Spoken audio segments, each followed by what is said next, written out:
little tour for a demonstration on just how straightforward and just how nicely the vacuum triode is working. So we have a 120 volt fan. As you can see, it's turning at good power. It is providing quite a breeze, and it's real usable power. Now we'll turn around, and here, as just coming into view, you see 5 100-watt lamps, ordinary garden variety household lamps, brilliantly lit. So there's 500 watts of very real power here, again coming right out of the vacuum. And you see the assembly of very large meters and show you the kind of power amplification that is being achieved by the vacuum triode. Now we're going to come back in. There's the 500 watt bulbs clearly illuminated. The power is rock steady. It's a fairly decent sine wave, very nice and steady, and it's 60 hertz. It's right on the button, just as conventional ordinary power. It's 120 volts or very close there too, and it's 60 hertz right on the button. It is, however, negative energy that is being produced as opposed to the normal garden variety of positive energy. In the lamps, in the resistive load, the negative energy is converted to ordinary positive energy, and that is real heat and real light being radiated away from the lamps. However, while the energy is still in the negative form, in all the circuitry and wires going to the lamp, all of those stay absolutely cool because there is no heating of those circuits. Only in the filaments of the lamp is heat and light produced in the normal sense. And so in those resistive loads, we're translating normal negative energy into positive energy. And you can see that is real power, 500 watts, 1/2 of a kilowatt in a resistive load. Travel back over to the fan, and you see that we have a normal AC type load. That's a normal AC fan. Runs very well on this power. Now we'll come back over to the load, and we want to go up and show you some instrumental measurements. We want to show you how much we're actually putting in to the grid signal of the triode. First, we're going to come right in on this meter here and try to give you a close shot of the actual reading of this meter. Okay, in reading the meter, it shows you that we're putting in right at 10 volts. It's oscillating between 9.5 and 10 volts. That 1 is really a 10. It's on the, that's a 10 volt. Okay, we're going over now and show you the amperage that we're putting in, and hold your hats. That 31.2 is actually 31.2 microamps. We're dealing in the microamp scale, and we're putting in 31.2 microamperes of current. We're putting in approximately 10 volts for the input. And so it's very easy to calculate the fact that there's less than 1 milliwatt, actually down around 1/3 of a milliwatt or so, of power actually going in to power the fan and the 500 watt of lamps brilliantly lit. Now we'll go over and show you some more meters coming in on this set of instruments. Let's see if we can get a better focus and get the glare away from us. Looks like we won't get the glare, but there we are. That is a voltmeter, and it shows that we're putting out about 112.5 volts coming out of the vacuum triode. That's the plate voltage, so to speak, that's output by the device. Coming over to the next meter, this is a watt meter, and you divide it by half, and you see it's reading 1 kilowatt, and so this one here, we get on the right meter. It's reading 1 full kilowatt, so divide that by 2. And so you see that we're putting out 500 watts of actual measured power. Okay, coming on over. The power factor shows 1 as it will in the resistive load. And of course, single phase circuit. You can see now the amperes on this meter being put out by the machine is very clearly, let's give a read on that. We're putting out 4.6 amperes of current. 4.7, a little more precisely, 4.7 amperes of current. And so that is the output current. All of that, the entire output, is being taken from the energy of the vacuum, output by the device, and the grid signal to do that is less than 1/3 of a milliwatt. Less than 1/3 milliwatt signal on the vacuum triode grid, and yet the plate is putting out well over 500 watts of power, 500 watts of the resistive load, and at the same time you see the fan stirring up a nice breeze. This is real usable power. It's stable. It is not transient.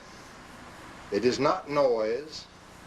And it is not any other kind of spurious effect. This is a real effect. It's all coming from that little tiny box sitting behind the 500 watts of power. Behind the lamps, that little box is putting out all of that power, well over 500 watts, and yet it is receiving less than 1/3 of a milliwatt of input power. This is April the 30th, 1987, at about 10:30 p.m. in the home of the inventor of the very first vacuum triode. This is a most historical occasion. I will show them some more.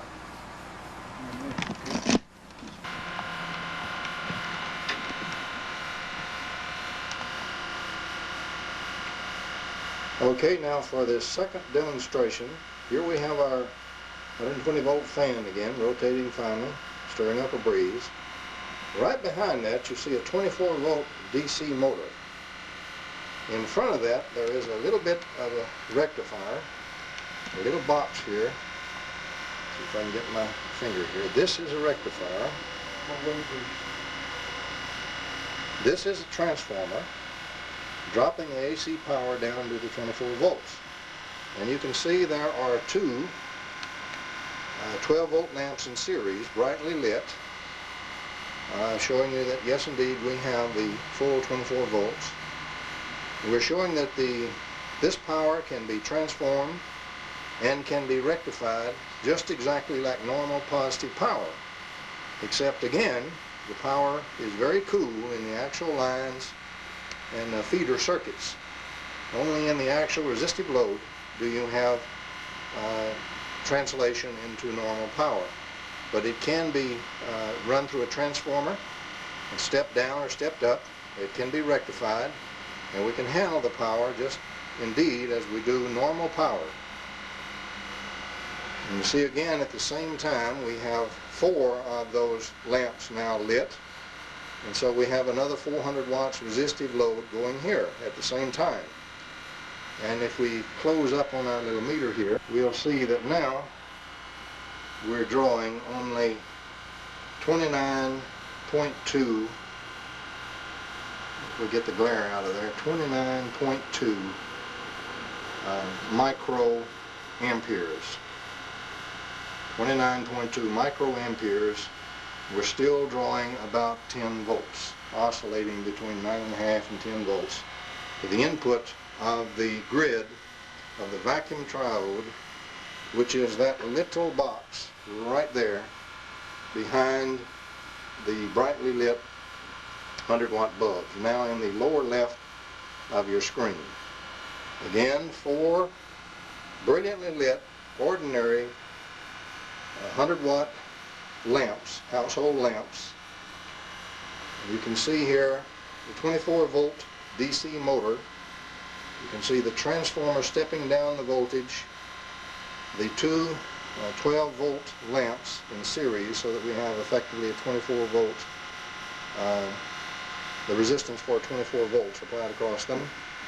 And in front of that, then, we are rectifying this power to furnish DC power to the DC motor. And so what this demonstration does is that with very little change to the input to the vacuum triode, we can provide a power which is practical. There's plenty of it. It's a very great power gain. It can be transmitted along lines without any heating. It can be rectified. It can be, we can use a transformer to step it up or step it down. It's a very practical, very straightforward type of power to use, even though we're using negative energy in the lines. And the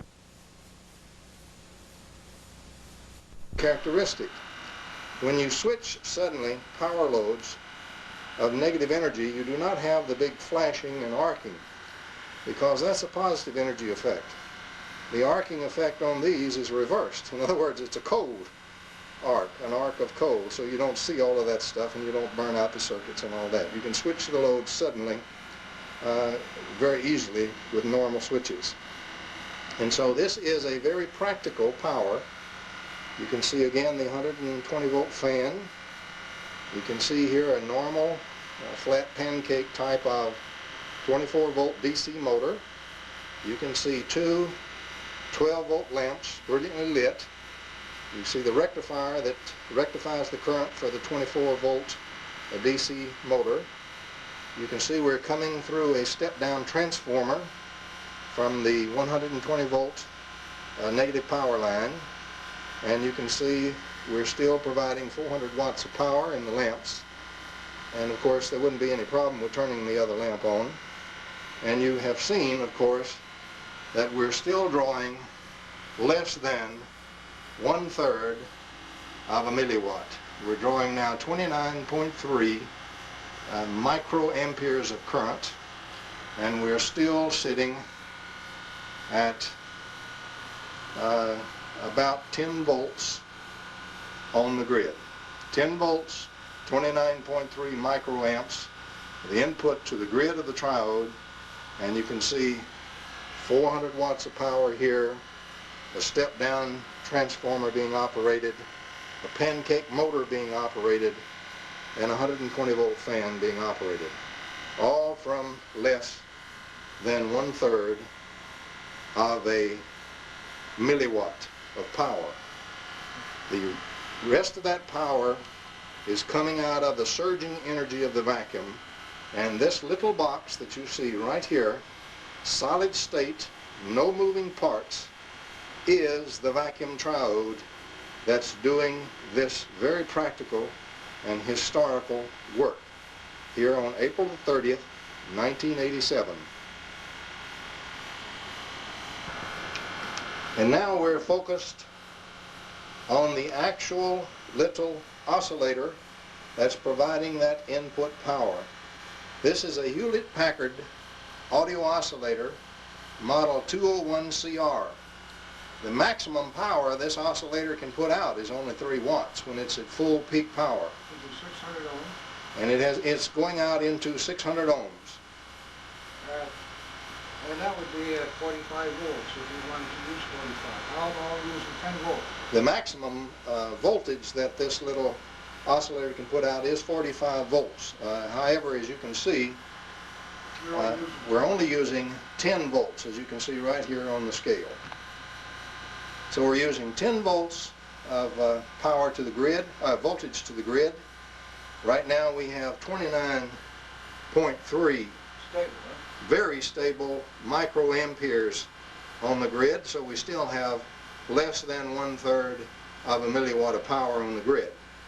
And from that we're pulling out of the vacuum from cathode to plate, we are gating and controlling well over 400 watts of power. You can see the four 100-watt bulbs brilliantly lit, and when I get off to the side you'll see just how brilliant they are when the CD readjusts.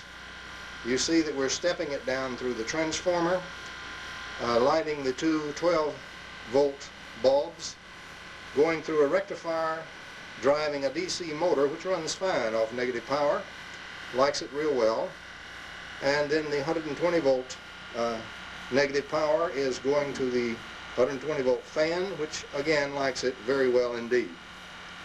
And so negative power, negative energy taken from the vacuum, is very useful and very practical power. This power can be put into production, can be developed into, for example, a reasonable home power unit, say of 15 kW, and you can see that this box, which we showed you a while ago with 500 watts on it, doesn't represent too much of a step-up problem. We're not dealing with very much a magnitude step-up problem. And so our scale-up problem should not be bad at all. I will mention that the little box in the back, the solid-state vacuum triode, see if I can get my hand on this. You can see my hand on it. It is not hot. It's solid, solid state, no moving parts, no vibrations, absolutely rock steady and eminently practical. It is not expensive. Ordinary machining, ordinary parts, ordinary type construction can easily build this kind of a power device. As we said, the closest nomenclature for this device is a solid state vacuum triode. Nature itself is providing the river of current that's flowing from a special cathode to a special plate. And we are only putting in a very small control or gating signal to the grid to gate all the other power that you see being consumed right here. This power can be transmitted, it can be transformed, it can be rectified, it runs motors, it runs resistive loads, and it's a very eminently practical type of electrical power, very safe power, and a very clean power that's waiting right now for development and marketing.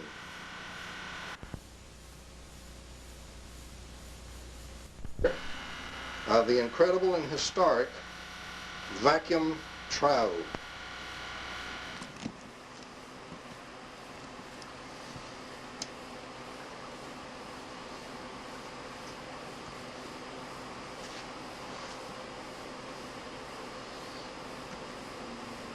Okay, here we are again with the equipment shut down. We'll give you a short tour through what is connected and the major types of meters that we have connected so that measurements can be ongoing dynamically. First of all, behind this card, the little box that you see there is the vacuum triode, invented by Mr. Sparky Sweet, the incredible vacuum triode. Now, we've placed over the triode some small strips of metal so that you'll be able to see parts of the pattern of the magnetic fields surrounding the vacuum triode. And as we come back away from the triode, you see we have a load, which is a bank of 5 100-watt lamps. Can be connected to the 120-volt AC output load, 60 hertz. These are ordinary, common household lamps, resistive load. We have various meters. You see the frequency meter measuring the output of the vacuum triode, and you'll find that that's a very rock stable 60 Hertz. Here are some lines. This is the input line right here to the vacuum triode grid.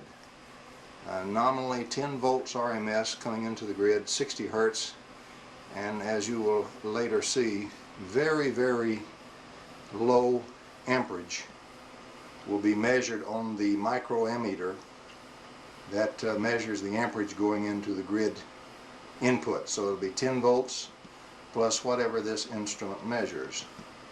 The next instrument here is the voltmeter itself that measures the grid input. And on this one we'll see the 10 volt input. The input signal itself is coming from an audio oscillator, which is a sine wave oscillator. It has a maximum output of 3 watts. That's all you can possibly get out of it. 45 volts into a 600 ohm load.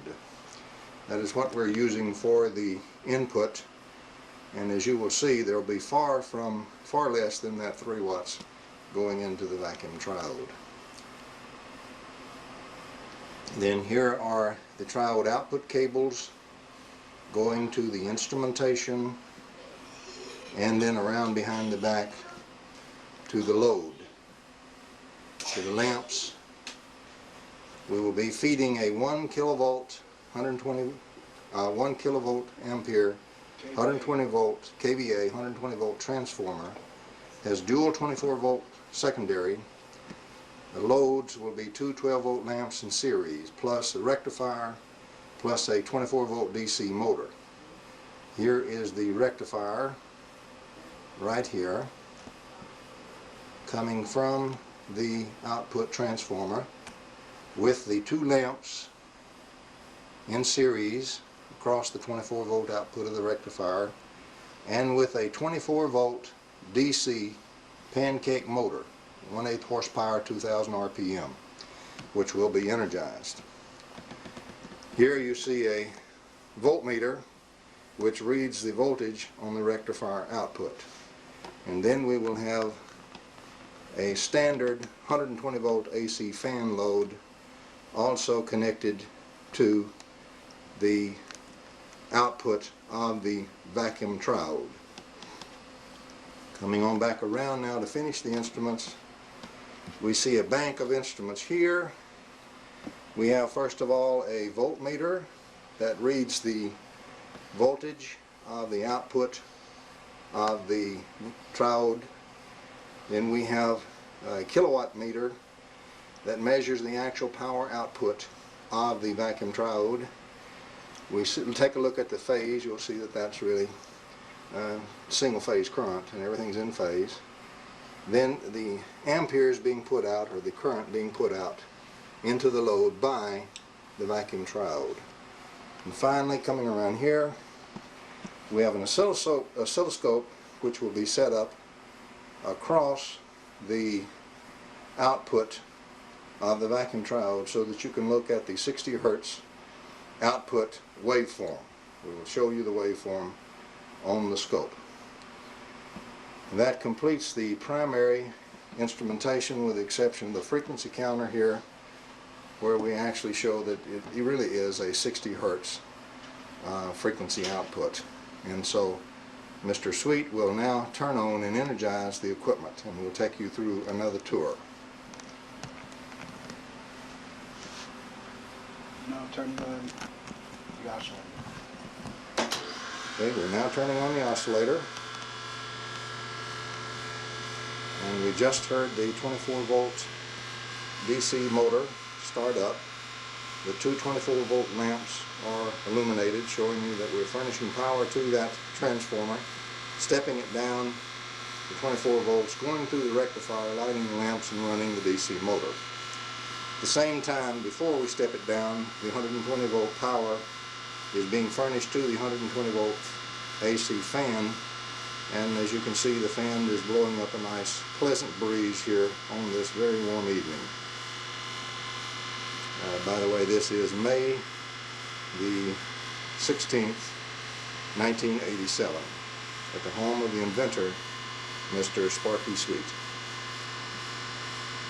And from the lamps, we want to call attention to a direct ray which is invisible to the eye, but is visible to the tube, the CCD solid state part of this camera.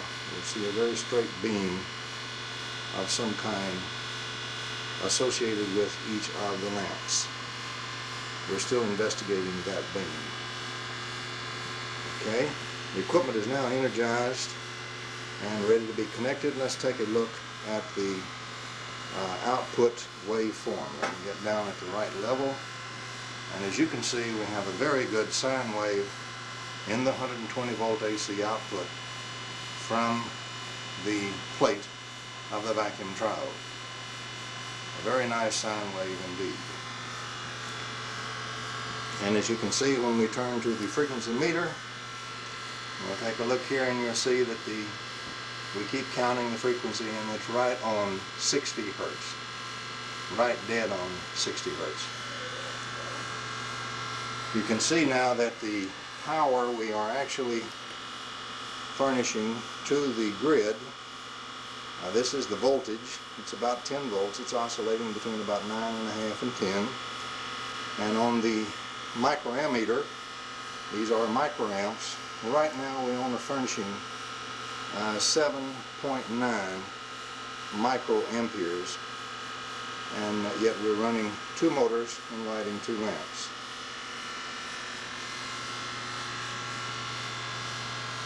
You want to energize the other lamps?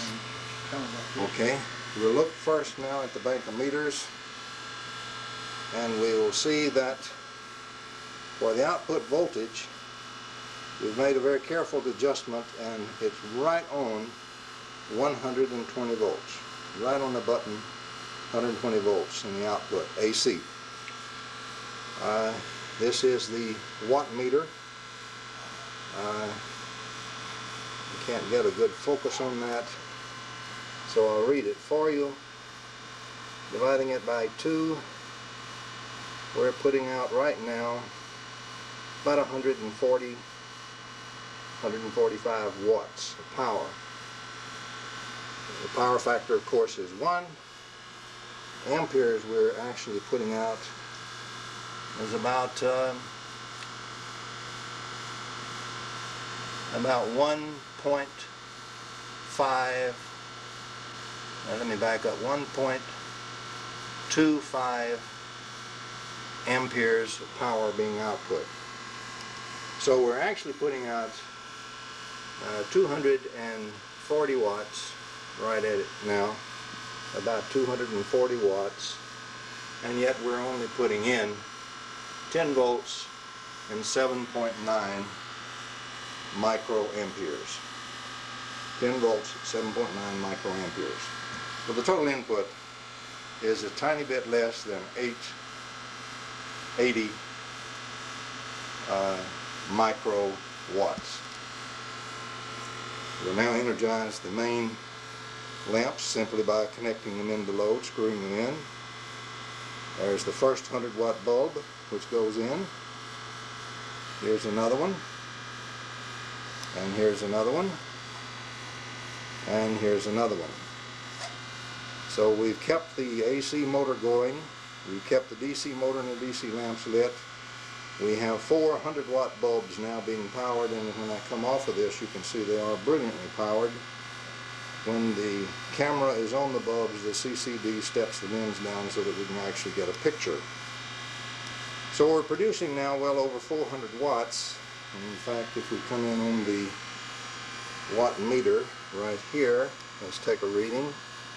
We're producing 400 and some 80 watts. And as you can see from the meters here, at 10 volts and now 25.1 microamperes, we're putting in only 251 microwatts. 251 microwatts and about 480 watts out. So as you can see, we have quite a power factor gain. As a matter of fact, the gain right now is approaching 1,500,000. For each nominal watt of power input, one would get a nominal 1.5 megawatts output in a bank of such devices. This is May the 16th, 1987, at the home of the inventor, Mr. Floyd Sparky Sweet, and this is the incredible vacuum triode which organizes and gates energy directly from the vacuum itself, producing usable, practical power. We got Robert Moses power plant up there, yeah, that's quite a bit of loss. So they really never changed anything, did they? You say, oh, I got to design a big transformer, and he used to call the cucumber. But that's not an efficient. I know. Well, let's see now. You want a light on that, or you want the thing working?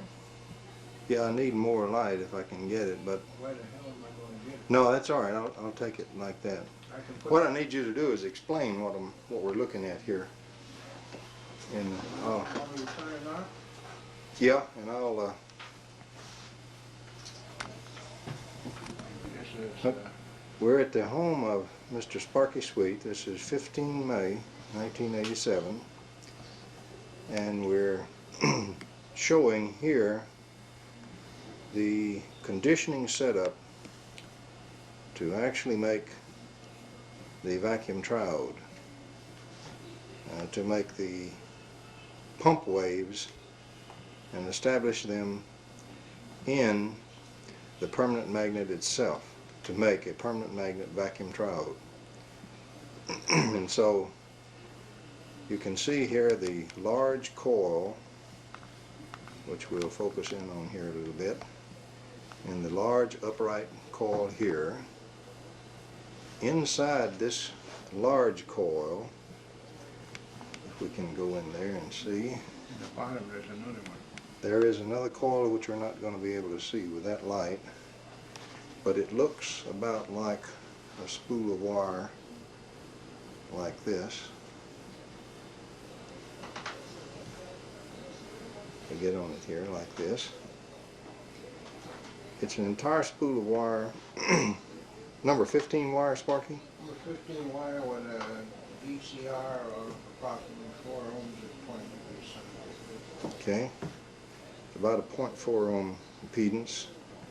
Number 15 wire, a whole spool of it, is sitting inside the large conditioning coil down on the bottom. Right here we see the SCR as part of the circuitry. There's a light bulb that gives him an indication of the voltage across the capacitor. Here you see he's reduced this conditioning circuit to using only one capacitor. What's the capacitance of that? This is 1600 microfarad. It's a 1600 microfarad capacitor, 250 volts. 250 volts, AC working voltage. AC working voltage, DC DC working voltage. And he has a variac trigger arrangement set up and a potentiometer to adjust the circuitry, which we're doing now. which he's now doing, as you'll see by the light bulb. Right. And there is the capacitor, the large tuning coil or conditioning coil with the coil in the bottom. The coil in the bottom is driven by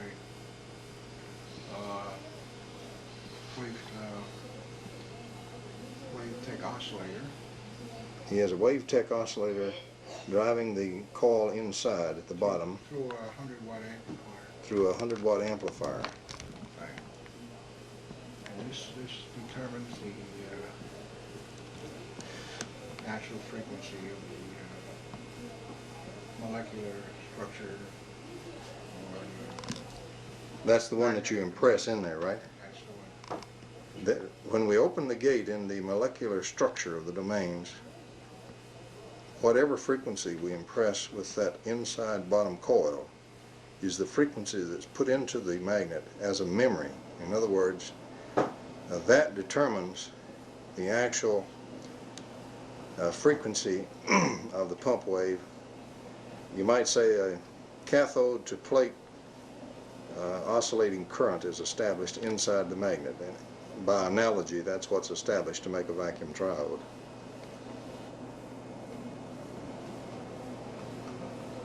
And the gate here is opened by its pulsating frequency of the capacitor discharge system, which is There's a capacitive discharge system attached to the large coil. It's being triggered by the variac, and as Sparky is pointing out, that is going... This determines, of course, the time. This sets the time constant. Right. It's the time constant. This sets the time constant of that, and that's going to determine the gate opening in the triode, Which is R times C. which is R times C, the RC time constant. Right? Which is, of course, the resistance of the coil and capacitance, capacitor, and farads. The resistance of the coil in ohms. And, of course, the time will be in seconds. X sub L of the large coil is in ohms, and the capacitance is in farads, and of course the time is in seconds for the RC time constant.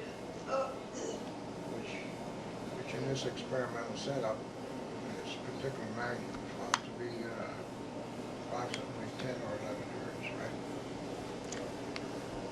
right? In this magnet, the resonant frequency of that magnet can be shown to be in the vicinity of 11 hertz. Now, each magnet will vary a little bit, and you must find the actual frequency for each individual magnet. But it's around 11 hertz for the size of magnets we're using right now in the demonstration device. And that's determined by, let's see, can you shut that off for a second? Yes. Okay, here we have placed one of the magnets on top of the large coil, Maybe I can get that to move. and we're tuning the driver frequency down towards the 11 hertz. This is on the inside coil we're driving now. And when we get down to the resonant frequency of the magnet, you will see the lamination that's been placed on top of the magnet start to vibrate. You'll see it shake and oscillate a little bit, just at the frequency that is the resonant frequency of the magnet. Do a little adjustment. Well, now you're making adjustment. Make it move. This is the amplifier. It's tuning the amplifier voltage. Oh, I unplug this. We have to plug it in. There's a plug missing Hold here. on. I put the lamp in, I took that out.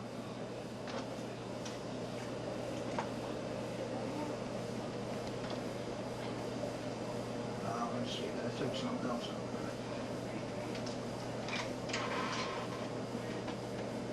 Oh.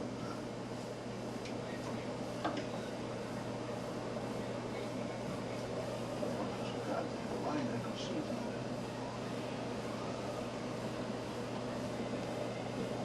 And with me here this evening is Mr. John Bedini. Okay. Let's see what I'm doing. Okay. And that's a sign.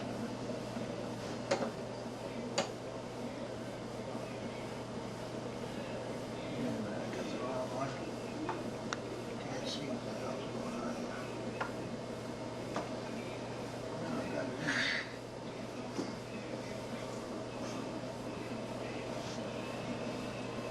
Oh, wait a minute. I took the oscillator out. Yeah. Okay, now it's going. Let's see if we can get that going there. See if we can get it adjusted right on the resonant frequency. Just hang on. We'll see a little lamination wiggling when we hit it just right. Shut that down a second. This one.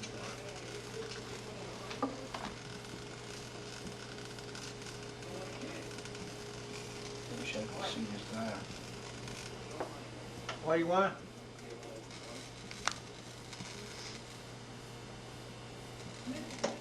Oh, no wonder. We're getting it set up now for the right resonance range. And that's a sine wave frequency going to this inside coil. Wait, wait.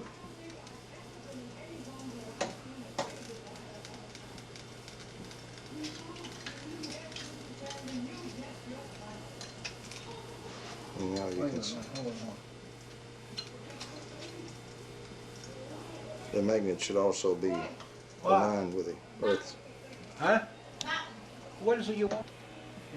The long part of the magnet should also be generally aligned with the Earth's magnetic field for best results. Things that I can't see this in. I can't see where 11 or somewhere it was around 11 hertz before. I can't see it. Get it for you.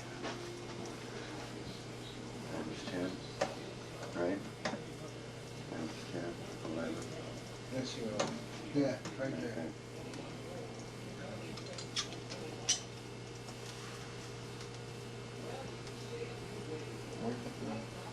Is that 11? Yeah. Trying to go?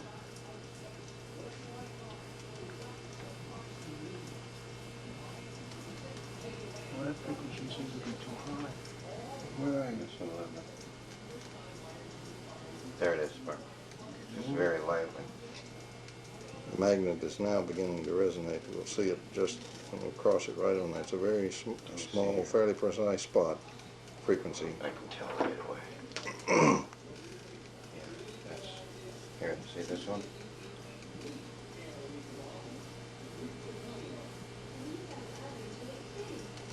That may be a good indicator for you.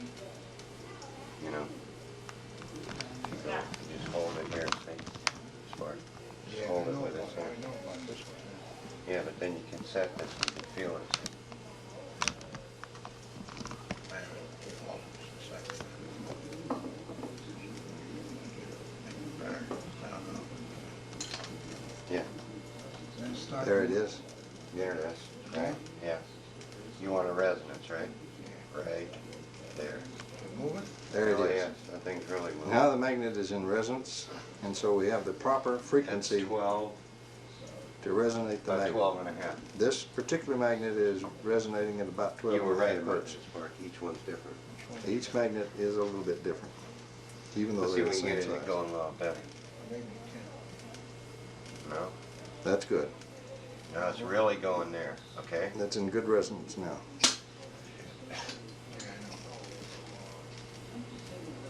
Okay, now you want it absolutely in perfect resonance, right? There you go. There's the That's best 12 resonance we and can a- get, 12 and that's and a half. fine right there. All right, now let's see. It's at 12 and a half hertz. Right. There you go. Now you got both of them locked. When this one is at, when this one is at 60 hertz. And now we're putting the Okay, now you go up with this one, right? Yeah. the 60 hertz. I'm sorry, That's Sparky. good right there. If you go off just a little bit to the edge, see? Yeah, there we go. The 60 hertz was Here, I can hold it there. Now we gotta bring this one up, okay? with the magnet in resonance at its 12 and a half hertz resonance. There you go. Now, gotta bring this up to the stop. Then we bring up the Maybe trigger about circuit 60. Okay. at 60 hertz, Right. which is being applied to the large coil. There, now it stopped. And there we are. You can see Yeah, the yes, just magnet in wavering in resonance. between. It should be. Okay, you want to bring it down a little more? Till it stops? There we go. There you go. Wait, And- now Now, explain how the 60 hertz is, Well, it's the not. memory is in that magnet. With Yeah. the magnet at its natural resonance, which for this magnet is 12.5 hertz, See, the this triggered gets it, circuit locks is it right in. putting in You can feel spiked it here. Put your hand signals right here. of 60 hertz through the large Yeah. coil, triggered You can feel into the spikes with certain RC time constant discharge determined by the capacitance and the resistance. If you go And to that the top a impresses little the bit, 60 right? hertz There you go. into the magnet itself as a permanent memory. And so the magnet will have a locked in 60 hertz resonance impressed in it. When it is in its natural resonance, it has a natural window that's opening so the 60 hertz can be put into the actual nuclei of the atoms in the magnetic domains themselves. And once that's done, that magnet 60 hertz, you can't see it. is conditioned for the 60 hertz condition. Now, That's the cathode to plate current. It is now conditioned for a 60 hertz current. Sparky. huh? Everything, even this thing was a rocket. Yeah. Look at that. Now it'll just sit there. So you just put it to the edge, see? Yeah. Mm-hmm. Oh, that thing's moving. You want to get it going faster? That's real good right there. That's maximum. Okay, that's 12, 13 hertz. At 13 hertz, we now have a maximum in this magnet, as you can see right here. So it's a little... We've shown the first part of the conditioning process to condition each magnet individually.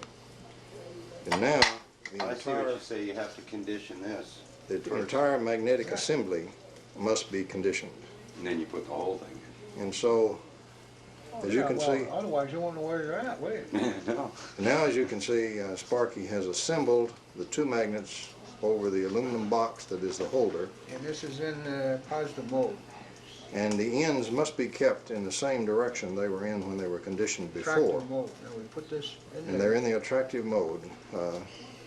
They're then placed in the box onto inside the large coil, sitting down on the other coil, so they're about in the center of the large coil. They're approximately centered in the large coil. With the box in that position, then, the final conditioning process is ready.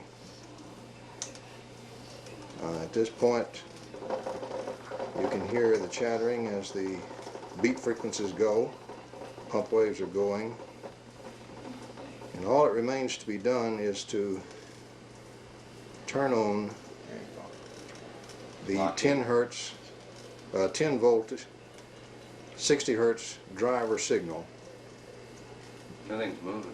and at that point, now let's see, your driver signal is in the small coil this time, right? Yeah, that's the small coil, 10 volts. Well, in the case of the one we have inside is, the power to drive it is 3/4 of a milliwatt. Right. 1/3 of a milliwatt. Right? And we don't change that no more, right? You don't change any frequencies. You don't change this thing here, right? Everything stays the same after we get a good wiggle on the magnets. Yeah, and you put the magnets down in there, just leave it on. Put the the magnets assembly down in there. Put this whole assembly in there, and then you hit it with the frequency, 60 hertz. 60 hertz Boom, that's it. is the memory in there. Yeah. It stays there, right? You don't touch anything. Now to activate it, you need a signal of 10 volts into the particular wire. So, Once which it's, is- which is not shown here. right, 10 volts at 27 to 30 microamperes right, will drive 500 watts of power out. right.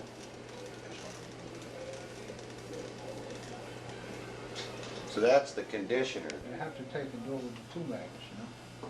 Mm-hmm. Okay? To find out first what that, Hole is. no, we find out first what the frequency is, the natural frequency, the magnetic resonance frequency. With the iron bar, yeah. Find out what that is. Right. Now,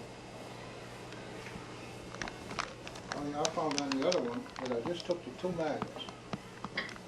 They were bigger magnets than this, and I put them together. Put them together like that. Of course, now I got them together, I can't get my shirt out. Slide them apart. There you go. I took them like that, and I put them like that. Okay, so you mark the ends I now. mark the ends, so they go back together the same way. Mm-hmm. But I found what the frequency was. Now, what it'll do, it'll average out the goddamn frequency, the goddamn natural resonance of this one and that one. Right. It'll average it out, right? So what you read on here, right, is the basic, resonance, magnetic resonance of the magnetic domains, right? That's there. So you know what that is, right? You don't do nothing but you know what it is. So you take them off of there and you put them on this box. And you put the whole assembly down in there. Right. Right? But Now, don't change nothing. Leave it right at that frequency. Right? Leave it at that frequency while it's down in there. Okay? Then hit it with the 60 hertz. The 60 hertz will go in there and stays in there. Right. And then you can shut the 60 hertz off, take it out. Forget it. Now you keep the magnets the same as they are. Remember though that you did it with this kind of air gap. You put one on the top, one on the bottom, stuck them down in there. Right. But don't change this. Right. Because this has to open it up while it's down in there, not when it's up on here. This man That's tells you right. where that frequency is. It has to open up the nucleus when it's down in there. In the middle, it has to be in the middle. Right. It's the maximum field strength in the middle. And you put them like that. And you just stick them in there. It's kind of, I had a compass. I was oriented in the north-south position. Right. With the north pole Towards the north. Towards the south pole of the earth. And Right. orient them with the magnetic Right. field of the earth. That's what I did. Okay. I put it down in there like that. What? In the sun. All right. Now this is on. Right. So it's Well, rocking. That's on. Now Bottom you coil hit is it. on. Now you hit it with the frequency. And that's Now- it. That's it. That's it. You can load the coils and go. Go. Just hit the big coil with the frequency, right? That's Yeah. it. The pulse. And that's it. You don't have That's to it. do At that point, the conditioning is finished, and you now have a permanent magnet vacuum triode, the incredible invention of Mr. Sparky Sweet. This is May the 15th, 1987, in the home of Mr. Sparky Sweet in Sherman Oaks, California.